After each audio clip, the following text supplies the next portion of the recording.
Hey everybody, how you doing? Good to see you on this Sunday morning. Okay, I just learned this. And this is for Dagon.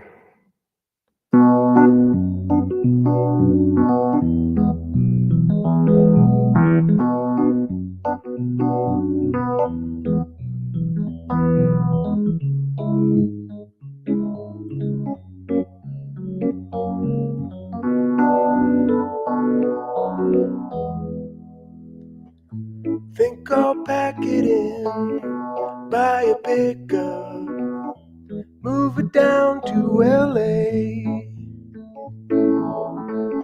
Find a place to call my own and try to fix up. Start a brand new day.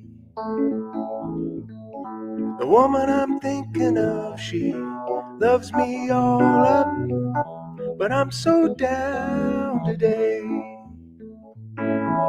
She's so fine, she's in my mind. I hear her calling. See the lonely boy out on the weekend, trying to make it pay. Can't relate to joy, he tries to speak and can't begin to say.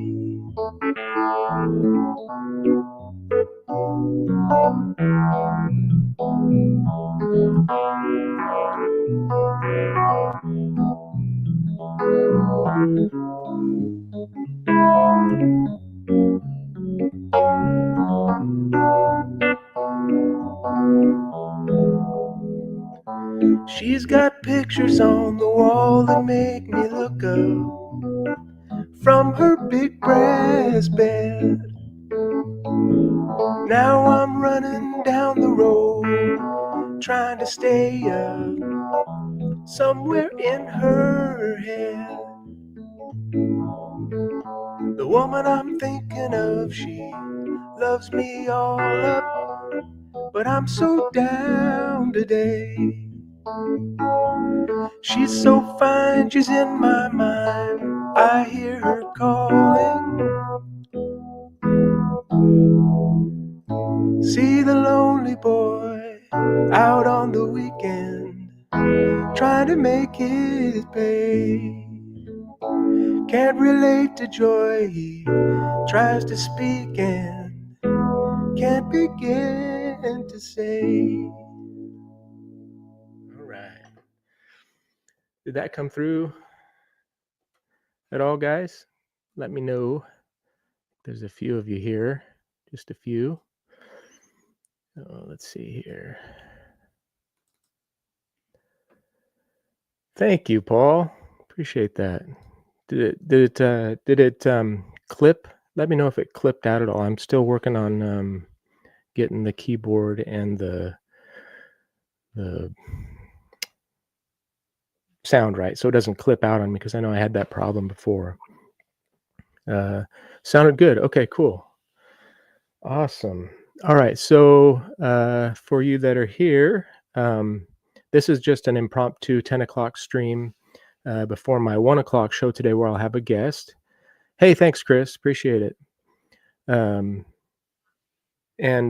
my 1 o'clock guest is Brandon, the owner of Northwest Grooves. I mentioned this on Rachel's stream this morning. He's one of my favorite shops out in Newport, Oregon. It's about an hour and a half drive out to the coast. It's our biggest city on the coast, and I think it's probably only about 50,000 people. The Oregon coast is there's no big cities on the coast, so it makes it really fun to explore and have fun. I think I've said that before. But anyway, I'm going to have Brandon on and talk to him. Yes, Newport is nice. I really like it. It's right on the Yaquina Bay, and there's a really cool bridge there and a marinas, and the Oregon Aquarium is out there, and it's really cool. There's lots of cool things, and I think Willie, remember Free Willy? What was his real name? The orca that was in the movie Free Willy was out there for many years when I was younger. Kind of a sad story about it started with a K. What was his? Anyway, but he got moved, and I think he died. I'm not sure. The orca. So, so this week, hey, Rich, um, and Russell's here. Cool. Thank you. Um, and Keiko, that's right, Russell Zahner. You're new. Russell, have you been here before? Okay. Keiko the Well, that's right. His fin was all drooped over from being in captivity. Yeah, it's really sad. Anyway, so this week is a kind of a big weekend in our little town of Silverton here. It's Homer Davenport Days, and so there's lots of things going on, and crafters booths and concerts, and our little town of 10,000 people is packed. It's kind of it looks like a little pioneer town. We have old brick buildings downtown, and it's a really neat downtown. Look it up sometime. Google image downtown Silverton. And this Homer Davenport lived in Silverton. He was really into Arabian horses. He was one of the first people to, I think, to bring over Arabian horses, and he had a ranch in New Jersey, but he also lived out here. And he wrote a book way back in the day. I think it was called Farm Boy. But he's not a founder of our town, but he's kind of beloved here. He was a political cartoonist back in the day. And I mentioned this on the Ghost stream this morning, that he got pneumonia while waiting on the docks in New York for the survivors of the Titanic, and it ended up taking him out. Kind of a wild story. But anyway, so I was down in downtown. We've got downtown Silverton. Get this. We have, I think, 9 or 10 bars, all within like a 3-block radius. We're a little tourist town, but there's lots of cool places to go and hang out. But there was a gentleman down there selling his record collection for really good prices, and I think I bought 28 records, and I ended up Russell, it's just like Oregon City. Do you mean Newport? Yeah, it's about the same size. I think Oregon City is bigger than Newport now. But are you from Oregon, Russell Zahner? Hey, Nick's in the house. So I went down and I found some records that I'm going to show. I ended up actually finding 6 74s that I didn't have before, and that weren't even on the list. One of them was a Johnny Cash compilation. That's really good that I didn't have. His 74s are Old Rugged Flag, I think, and the Junkie and the Juice Box. I don't have either one of those. Haven't found them yet. But this one was from 74, and it has the song "How High Is the Water, Mama? 6 feet high and rising." It's really good. Now Silverton with bar density is like Main Street. Oh, I see what you're saying. Exactly, Russell. Yeah, a couple of bars per block. Yeah. Oregon City being the oldest incorporated town in Oregon. Hey, Joe Williamson, how you doing, man? So let's see. I'll show some records that I got from this guy. He had some really cool blues stuff that I hadn't seen before, and most of these I'm going to be selling down at the antique shop where my friend lets me have a booth down there. But I did find 6 74s, and there's a couple that I just may keep because they're pretty good, but I haven't listened to them all yet. But let's see. Oh, let's see. So one of them is this. Do you guys know this? Bob Dylan, "Oh Mercy." I haven't listened to this yet, and I didn't know about it. What year is this from? I don't know. I think it's from the 80s, right? 89. You can barely see it. I think it's 89. But it's not a cheap record, but I got this from him. Rich, you love "Oh Mercy"? Okay, cool. I'm going to listen to it this afternoon and see but I'll probably sell it, but maybe it's worth keeping. I don't know. Anyway, so it's I've never come across this Bob Dylan before, not in all the times I've been digging. Okay, "In for a Treat." I do love Dylan. Great album. Okay, maybe I'll hold on to this one. We'll see.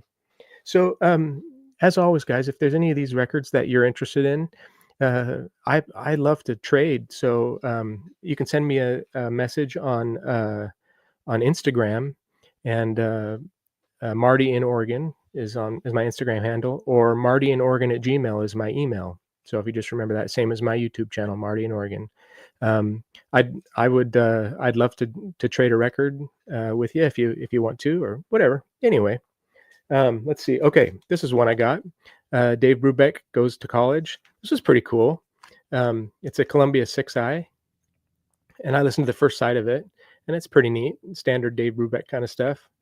Um, okay, Russell says the keeper. All right, maybe I'll keep that. Here's a blues album, Albert King Live on Tomato.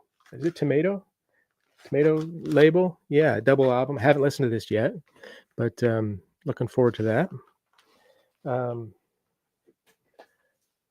Let's see, Muddy Waters and the Wolf. And this has got Eric Clapton, Steve Winwood, Bill Wyman, Charlie Watts, Paul Butterfield, Mike Bloomfield, Otis Spann, Hubert Sumlin, and Duck Dunn. You guys know those names probably. Tomato Records. Okay. I wasn't aware of Tomato Records on the, there was a couple of them, but this looks pretty cool. So here's one that was really, I'm interested in. I haven't listened to it yet, but this is Lazy Lester True Blues. And the guy that I bought this from actually got it signed right here at a concert by this guy, by Lazy Lester. And I think he was he signed it the real Lazy Lester, because I guess people had been forging his autograph, and the guy made note that this isn't actually Lazy Lester. They used somebody else on the cover. Joe, you say that Lazy is a killer. Sweet. I haven't listened to this yet, but I'm going to do it today. So let's see here. Soundtrack to Endless Summer from 1966 by the Sandals. I was really tickled with this. This is this was fun to, it's kind of a surfy, of course it's surfy, kind of venture-y kind of album, but I think this is like a second press. Okay, one that I think I'm going to keep, that I really liked. Okay, I Am One of Us. Frank, right? Isn't that right? Cool Muddy Waters. Yeah, I like to get more of his records. Yeah, I don't know a whole lot about. I'm just kind of dipping my toe into blues, and I've really liked it. A 74 that I really, really love is called House Cleanin' Blues. It's L.C. Robinson, and it's got blues fiddle on it. So that's kind of cool. This one I think I'm going to keep, Gabor Szabo High Contrast, and it has Bobby Womack on it, and let's see who else. I can't see,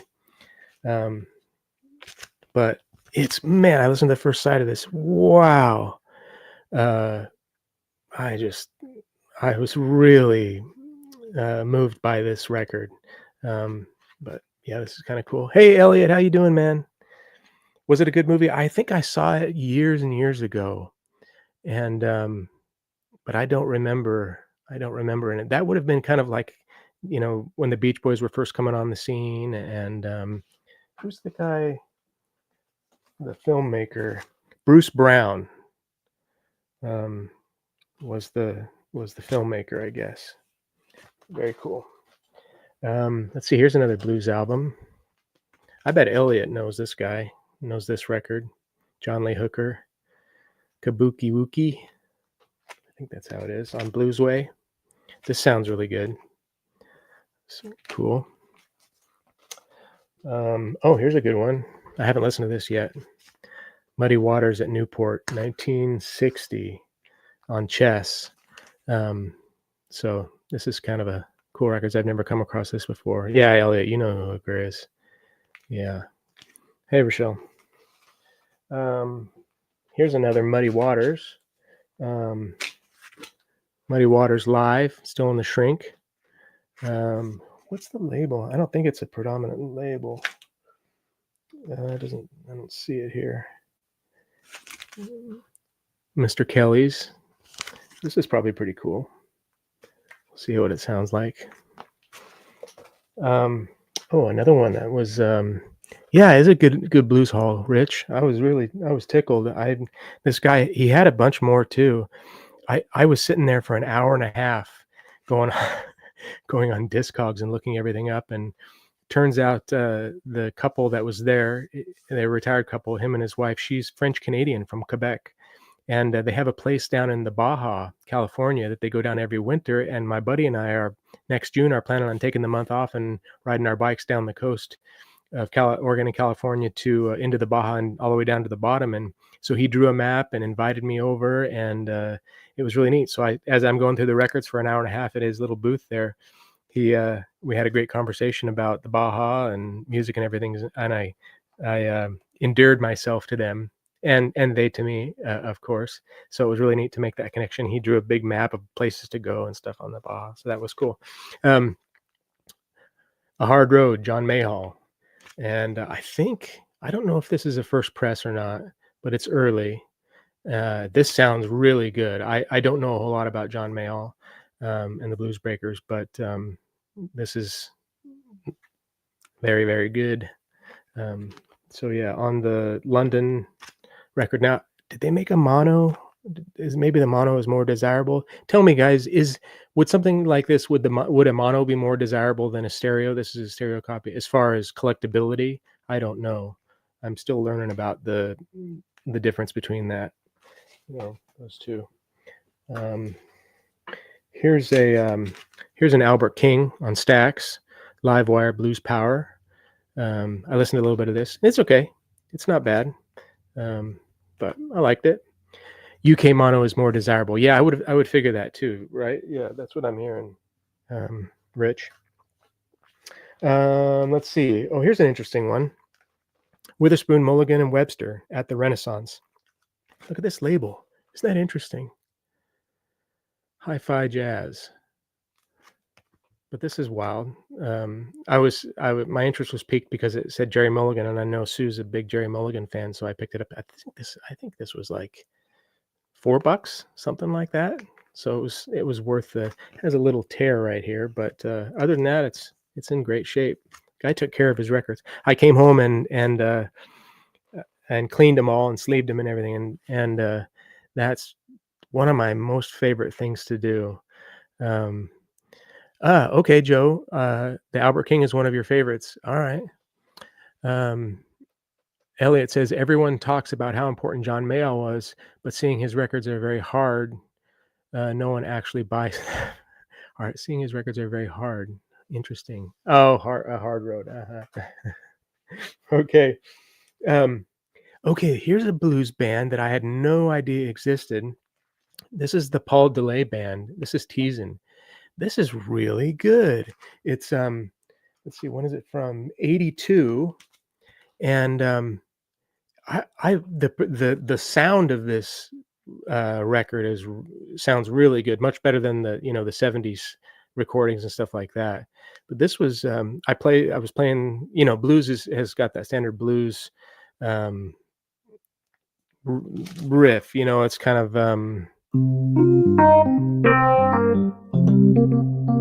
that kind of stuff, just the standard blues scale, and it's fun to play along with. You can play even if you don't know the music, you can generally play along. And this was really good. Does anybody know who the Paul DeLay Band is? Let's see. Okay. All right, this is a wild one. It's not blues, but it's I think you guys know this album, Santo and Johnny. And this isn't a cheap album. I was surprised. And Marty Get the Blues, yeah. And hey, Yvonne, glad you're here, man. Good evening to you over in Norway. But this is pretty cool. I hadn't heard this before, but I'd seen it in record shops for steel guitar and electric. Is he playing I don't know if he's playing a Gibson or a Gretsch, but it's pretty cool. The Canadian American Record Company. Yeah, really, really wild. So a couple that I kept, a couple 74s that I kept. This is San Diego Blues Jam from 74, and it's on Advent. I'd never heard of this label before. Do you guys know this label? This sounds really good. It's got a list of Thomas Shaw, Bob Jeffrey, Bonnie Jefferson, Sam Chapman, Tom Courtney, Henry Ford Thompson, and Louis Major. I don't really know any of those names, but it's got a great picture of them all just kind of jamming in this. It's a record shop records on the wall, and there's people laying on the floor here and stuff like that. This was really cool.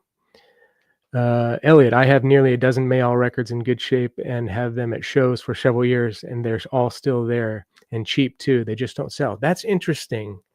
Okay. Yeah, I've seen a lot of John Mayall records. I've never come across a Hard Road, that one, but I've seen some of his other ones. Yeah.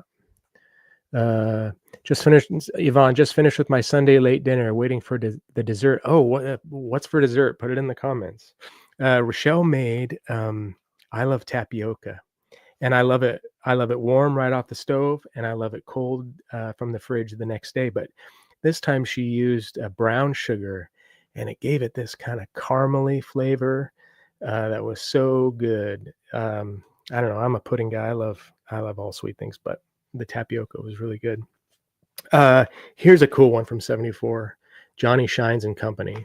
And this is an interesting label. I'd never heard about this one either. It's on Biograph Records. So this is yeah, pretty cool album. Love that. The what do you call that? Swirl cord. I don't know, like an old telephone cord, kind of. What is he? Boy, I don't know what he's playing there. You know, it's like it looks like a Gibson hollow body or whatever, but it's not. Maybe it's an old Japanese record guitar. This is really good. And then the last one I got, and I haven't listened to it yet, but Elliot, I bet you know this guy, Charlie Musselwhite, going back down south with Lafayette Leak and Robin Ford. And this looks really good. He had a couple other Charlie Musselwhite records, and I wonder if I should have picked him up. I'm sure he's open today. He didn't have any mainstream rock and roll really, so it's, you know, most people are going for that kind of stuff. So maybe he'll have some blues. I'll go back down there this afternoon and see what he's got left over. Maybe he'll make me a good deal. He did make me a great deal on the records that I did get. So anyway, okay, that's the records I have to show, guys. Let me put a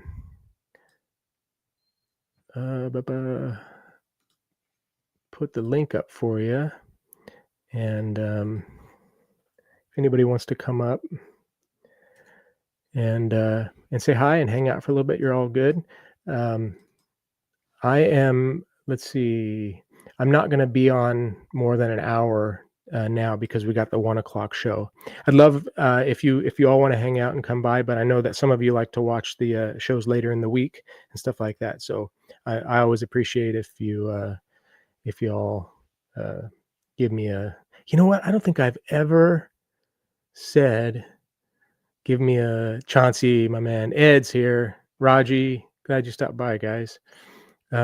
Keep the Dylan album, Chauncey says. It is great. Okay, I will keep it.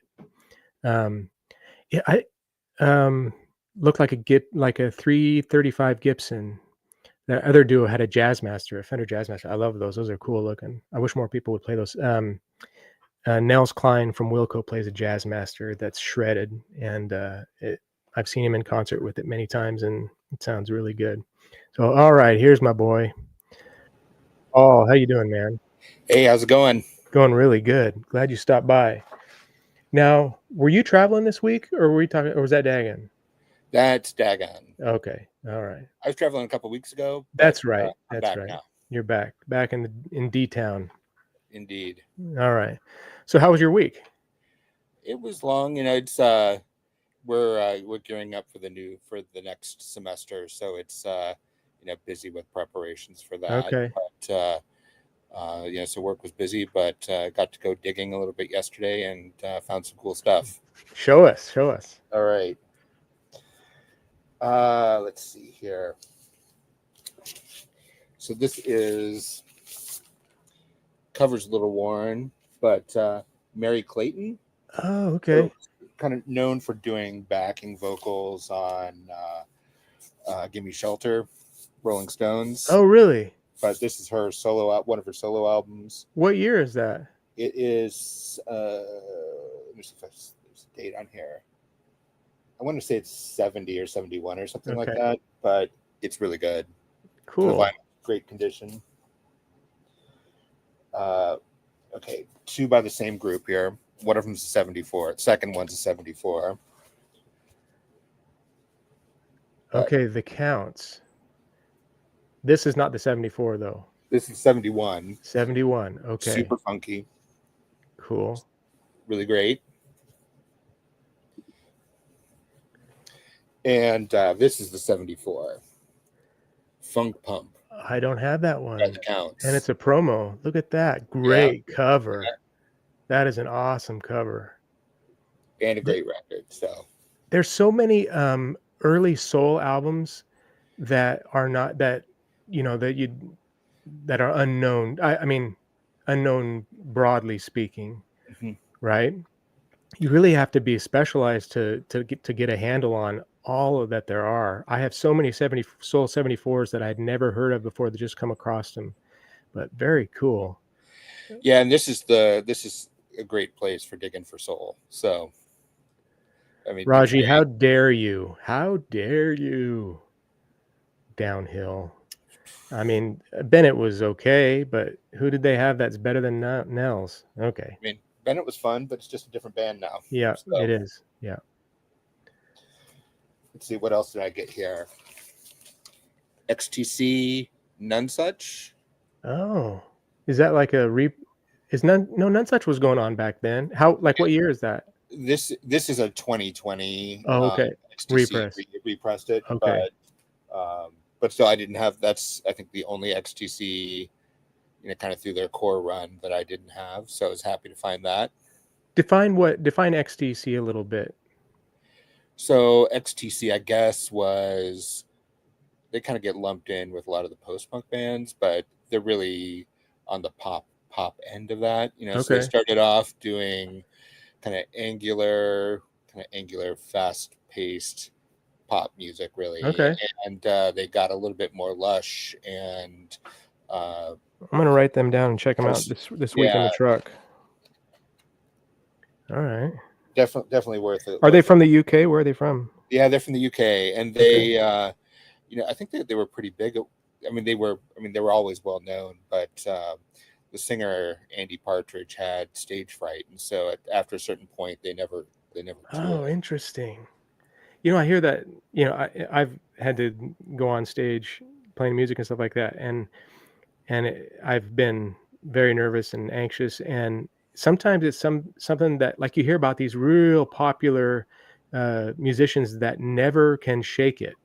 Like they no matter how popular and loved and how many times they've been on stage, it's just, if they get nervous every time they go up, and it's a struggle for them. Pretty wild. Yeah. Yeah, and Russell's right. I mean, they became increasingly psychedelic pop as they kind of. Oh, okay. Yeah. And actually, I got this 12-inch by them as well. Oh, that's a cool cover. Mayor of Simpleton. So by 12-inch, you mean it's a 12-inch single? Yeah. So there are maybe 5 songs on this. It includes a Captain Beefheart cover, so which I haven't heard them do. So I'm looking forward to that. I love Beefheart. So. Yeah, I do love Beefheart. His Blue Jeans and Moonbeams, 74. Cool album. Yeah. Then what else here? So I've been into 10cc lately. Love 10cc. Oh, so, Godly and Cream. Yeah. Look at that expression. It's just fantastic. You got him on the back. So good. Yeah. So this is post 10cc. Yeah. Yeah. And the only Godly and Cream. I actually have that album right over here. The only Godly and Cream record I have is one that they released right after they split from 10cc. Okay. And it's totally weird. It's great. Is it? It's totally weird. Now those two go on to produce a lot of music videos and stuff like that. Yeah, and actually, I remember they had this song "Cry," which is on here, that they had a really cool video for that I liked when I was a kid. Okay, nice. And it's not an expensive record, is it? You can pick it up. This was $6. Yeah, there you go. Perfect. Well worth it. Then this is. Sleeve off of that. This is on Brian Eno's Obscure label. Oh. So he had a label where he did a lot of he put out a lot of kind of more experimental music, Are his and ambient records on that maybe I can't remember. They all have covers that are kind of like this. Okay. And this is an opera written by Gavin Bryars, who's a kind of a contemporary composer. He's best known for a piece called "The Sinking of the Titanic," but this is an opera he did for Brian Eno's label. So should be interesting. Nice. Yeah. I listened to Taking Tiger Mountain by Storm, is it by Force? And I could it felt like there was a lot of like it had influenced, like Brian Eno had influenced Stephen Malkmus or Pavement. Oh, for sure. Yeah, I really like kind of a discordant but melodic as well, kind of. Yeah, I mean Malcolm was. I'm pretty sure he would have been into Eno, but he was also Yeah. like Can was a big influence on him. Okay. All right. Here's a 74 for you. Although I like this one because it was recorded 1 year earlier in my year, and then released in your year. But Oh, I don't have that one. Cecil Taylor Cecil Unit. Taylor Unit, What kind of music? it's pretty discordant free jazz. So Okay. it may not, your mileage may vary on this. Sure. It's called Spring of Two Blue Jays, but it was recorded live November 4th, 1973. So when I was just a few weeks old, Yeah. and then released in 1974 on Unit Huh. Core Records, which I've never heard of. Unicore? Unit Core. Unit Core. Yeah, I've never heard about that either. Huh. Yeah. Then let's see, what else did I get here? Yes, Anthony, Raji. Here Come the Warm Jets as well, I think. Anthony Braxton. and Yeah. he is also kind of on the free experimental jazz front. And this one he plays with Leo Smith, who's kind of a well-known free jazz trumpet player, and Richard Teitelbaum, who was he did a lot of Moog records in the Oh, 70s. cool.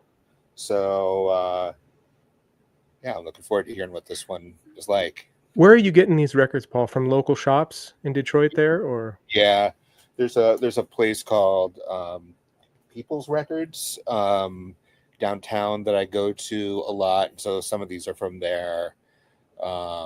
They're pretty much just used records, except they will carry some things from local artists. That's the local stuff is the only new inventory that they have.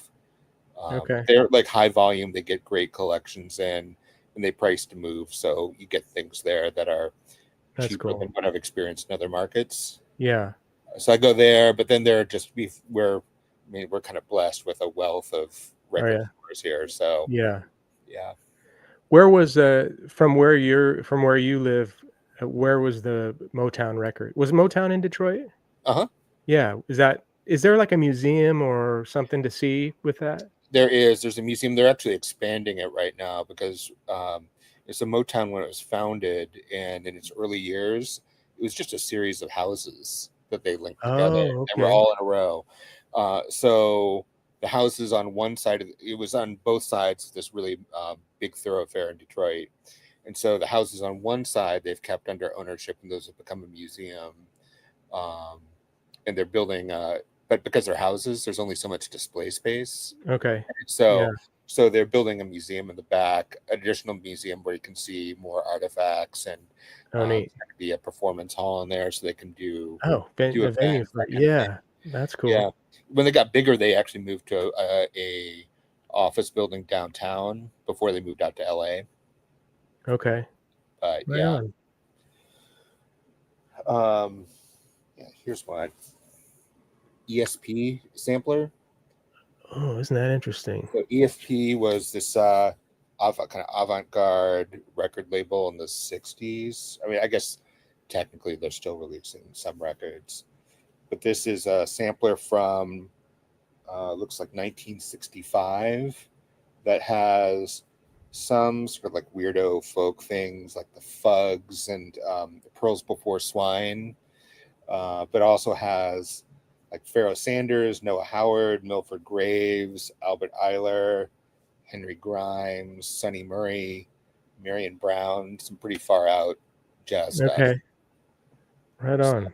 yeah, and the Pearls Before Swine stuff is really good. People Okay, don't. tell me about Pearls Before Swine. What's the scoop on them? So they were this kind of psychedelic folk group who I don't know how to describe them exactly, other beyond psychedelic folk, but they Yeah. wrote really. I mean, I think that they're a lot of fun. They're kind of experimental sometimes in their song structures, which maybe not everybody likes, but I do. Are So they Bay Area? Do you know where they I don't know where they I don't know. I would bet they're from the East yeah. Coast Okay. ESP, but yeah, But mostly in the 70s, 60s and 70s, is that 60s. 60s? Yeah. Okay. All right. Then the last thing I got was Oh, that's cool. this is a current Detroit artist. So this is called the Urban Art Orchestra, and it's the second volume of their Live in Detroit series. So it is jazz, and it's led by this interesting guy named Deshaun Jones, who is I believe he is a sax player, and so he does jazz. He leads a variety of jazz ensembles around town. But he actually has his roots in the techno scene here, and did instrumentation for UR Records, which is a um, big and important techno label here. Okay. Yeah. I want to ask you, do you ever have you gotten to the point where you thin out your collection at all, or go through, or feel it necessary to go through it, and or are you just totally accumulation and not thinning out? I probably accumulate more than I thin out, but I do thin out. You do thin out. Yeah. And most of it is just stuff that it is, if I have a reason, I would want to come back to something. I'm not going to thin it out generally, but there's some things where, I bought it on somebody's recommendation and it just didn't work for me or something like that. Okay. So I'll thin those sorts of things out. Generally, like I will accidentally buy multiple copies of the same record, so Yeah. we all do probably, and those things get thinned out. Do you So sell online or take them into record shops, or how do you do that I generally? take them into record shops. Like I don't want to be bothered with. Okay, so you don't mind taking a little hit? No, I mean, no. I would rather have, and I go to places where I go regularly. They know me, so I think I get a completely fair, if not generous, offer on them to get records from a place I like. And to me, it's worth it to not have the hassle of dealing with online buyers and all. It is. It can be a hassle and nerve wracking if you're shipping overseas and stuff like that. It does take time, and time is money. Now, do you generally just get store credit when you do that? Yeah, exactly. Yeah, that's the best way to do it. And I've done it. I did it a few times when I started. Now that I have the booth downtown, I just sell there. But I have to give her a percentage too of what I sell, because she takes care of everything. She keeps track of all the sales, and has to deal with the customers and stuff. So it makes it really nice. I'm very thankful for that. And she's allowing me to expand into another room here in a couple weeks, and I've got a display case so I can take down records that are like over 100. I've got several records that are over $100 now, and don't have to worry so much about. I haven't had anything stolen, and it's not really a problem. But it's nice to you don't want a lot of people just picking up a $150 or $300 record, unless they have some intent there or are genuinely interested in it, kind of a thing. So, anyway, so what are you doing this afternoon? Just hanging out at home? You gonna watch some sports, or? I'm working on I have some work stuff I've got to do, so I'll probably be doing that this afternoon, and probably if there's a baseball game on. Tigers are the Sunday night game, so. Oh, they are. Oh, fantastic. Yeah. So they're on at 7 my time. Okay, I think the O's are on here in a little bit. They last night they were playing the Cubs, so interleague game, and they were down 3-0 the whole game, and Gunnar Henderson came up in the 8th and hit a home run to put them ahead 4-3, and then they ended up closing it out in the in the third, or I mean in the ninth. So that was really cool. I'm happy to see that. So last year I went to see the Tigers and the O's on my birthday. Oh, you did? And we ended up with seats front row right behind the O's dugout.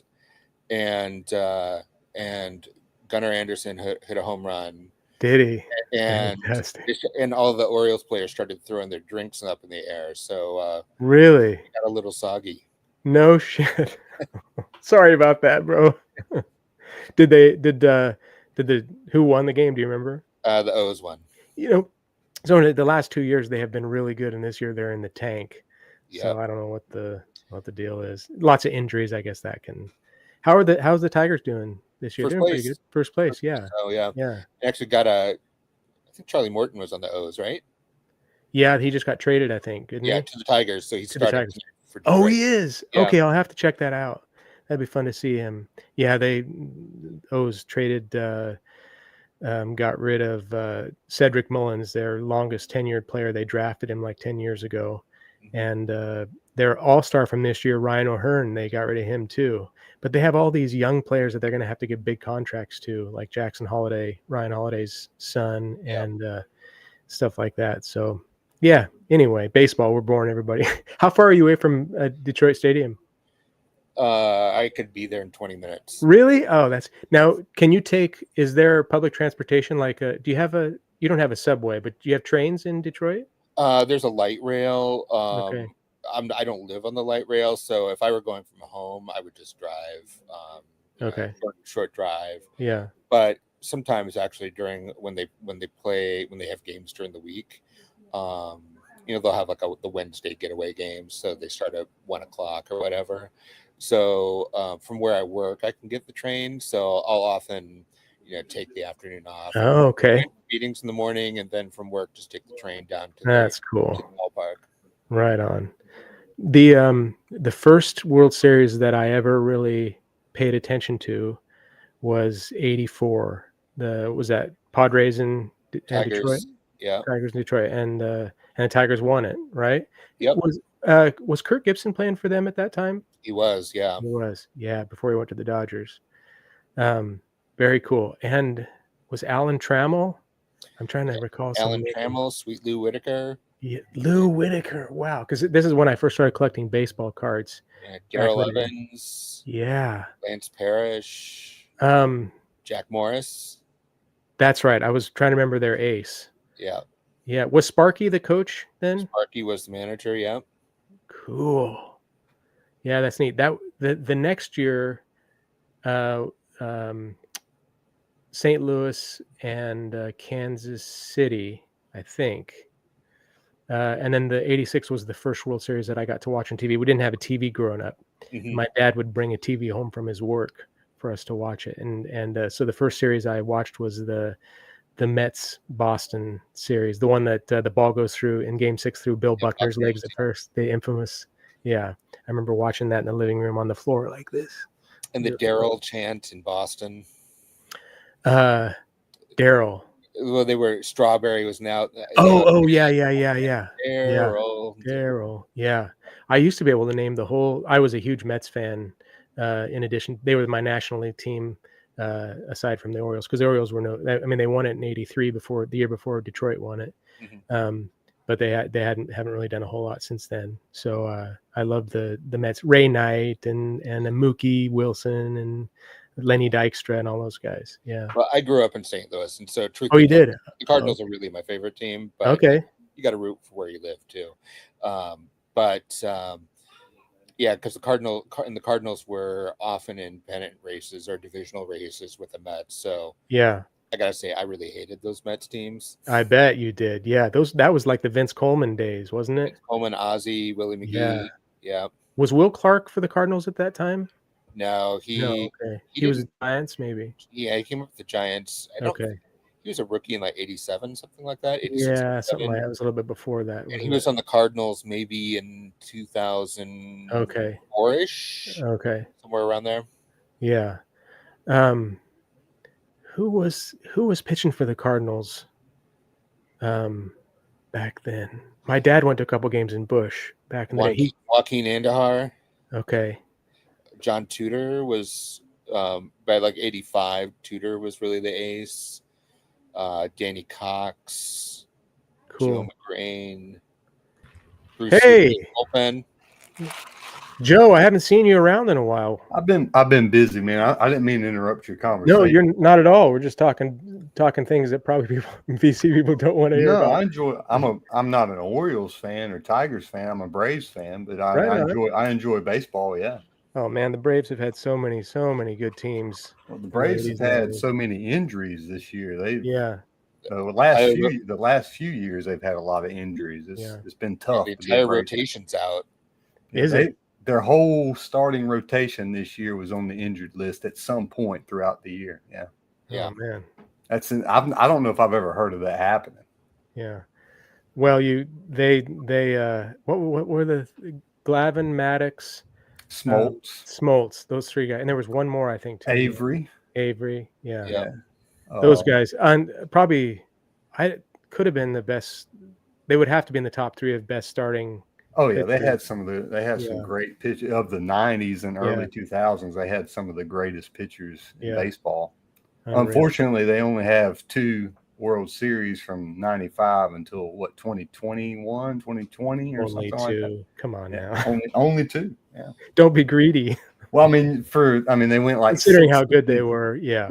I mean, they went 16 years in a row to the playoffs. And just Bobby Cox, what a manager, man. Yeah. Insane. The guy they've had some good teams over the years. Yeah. How far are you away from Atlanta? I'm in South Georgia. Right. I'm about 6 hours away from Atlanta. Okay. So I'm closer to Florida. I'm closer to Jacksonville, Florida than I am. Oh, you are? Okay. Yeah, I'm I'm 45 minutes from Jacksonville. Oh, really? So you're way down south. Yeah, I'm right on the coast, right on the water. So any good vinyl from your neck of the woods lately? Yeah, I mean, I'm always looking. I only got in the records probably 4 years ago. My mom passed away and bought me a record player, and I've been hooked ever since. So I've only been in it seriously in the last few years. Yeah, so I'm always on the prowl. So yeah, I haven't been buying too much on eBay, but I've been buying a lot on Whatnot. Harry's having an auction right now, and I've been buying a lot on Whatnot and going to different shows down in Jacksonville. Here in my area, we have one record store. Okay. And the rest of the stuff I buy is from thrift stores, and that's what I love to do. Yeah. And I love it too. And a lot of it's stuff that I have no idea what it is, and I just scoop it up, take a flyer on it, and check it out. Yeah. And that's how I found, it's introduced me to a lot of music that otherwise I would not listen to. Yeah. So, are you still digging into components, doing a little bit of home repair and stuff? Yes, I do. Matter of fact, I've got a reel-to-reel over here on this other wall that I've got a part that I got locally that was not working, and it's still not working, but it's working better than it was when I got it. So I'm a tinker. I like tinkering with stuff. I'm by no means am I a master repairer of vintage equipment, but I've had good luck. Not necessarily restoring stuff, but getting it back to working order. Yeah, I will say that, because there's a big difference between repairing and restoring. Sure, but it's got to be gratifying to make something work again. Oh yeah. I really do enjoy it, and I've enjoyed getting into reel-to-reel up until, like I said, I found this one behind me at Goodwill, and it works perfectly. There's absolutely nothing wrong. Yeah, that's a whole world that I'm fascinated by. It's a great sound. I mean, I won't say it sounds better than vinyl, or it sounds better in CD, or sounds better in streaming. It's a different sound. I just enjoy all the formats. So yeah, but there's got to be something about the tactile nature of feeding the tape through and watching it turn. It sounds amazing. Some of the best stuff I've ever heard has been on reel-to-reel tape. I only have a few pre-recorded stuff because it's expensive. You think records are expensive? Are they? Pre-recorded tape is extremely expensive. Okay. So when I was a kid, I had cassette tapes, and I'd play them so much that I'd wear them out. Is that a thing with reel-to-reel as well? I haven't seen with reel-to-reel because it all depends on how it's been taken care of and how it's been stored. Yeah. I mean, it is a little bit more sensitive than other media. It's pretty tough. I'll be honest with you. It's pretty tough. I'll be honest with you. It really is. All right. it's like I said, now, if it's been stored not properly and it's degraded the tape, extreme temperatures, cold, hot, it can be unplayable and not sound good. But I've got some tape that's 60, 70 years old and it sounds great. Okay. Yeah. What's the, I hear about like 10cc, they found some old tape of a commercial they did. I think it was some hair product or whatever. And they had to bake the tape. Have you heard about that? What's that all about? I'm not the person that has that. I know the concept behind it, but I think it helps get the moisture out of the tape is one of the big things. So the magnetic, the magnetic chemicals that encode the sound, right? They're laid onto a plastic ribbon, right, on tapes, and over time, and particularly if they're at high temperatures, they start to separate, right? So if you bake them, you can re-adhere them. Oh, but you generally only have like one or maybe two plays after you do that. So you have to transfer it. So you got to transfer it. Okay, that must be what happened. You can YouTube that. I mean, I know that like Kevin Gray and them, they do a lot of that kind of stuff with, making these new records and stuff using the old tape, and the tape's been baked. And, I've looked it up and I've, I understand it mentally, but to verbally tell you what it's all about, I really can't go that route. Somebody asked a question. It's been so long since I've been on here, but does my reel-to-reel record? It does. It does. It's not just playback. I can record, and I've done that. Take a record and record it to tape, and it's pretty interesting. It's interesting. Okay. And they stopped using whale oil to adhere the oxide to the plastic. Is that a thing, Russell? Or are you just joking around? Kevin Gray says baking tapes, no difference. You can do it a number of times without damaging it. Huh. I know that Acoustic Sounds is making new pre-recorded tape now, and you can get a record through them for like $35-$40 on, usually, and a tape's like $400 for a reel-to-reel tape from Acoustic Sounds. I mean, it's a little bit different than getting into vinyl. The cost is way up there. And it's unfortunate, I believe, because it's a unique sound, and I think everybody should have the experience of listening to it. Cool. Yeah, it'd be fun if I could. There was a guy in town here. I was going to get his reel-to-reel, but he ended up. I think he took it to Goodwill before I get my hands on it, and then I never saw it again.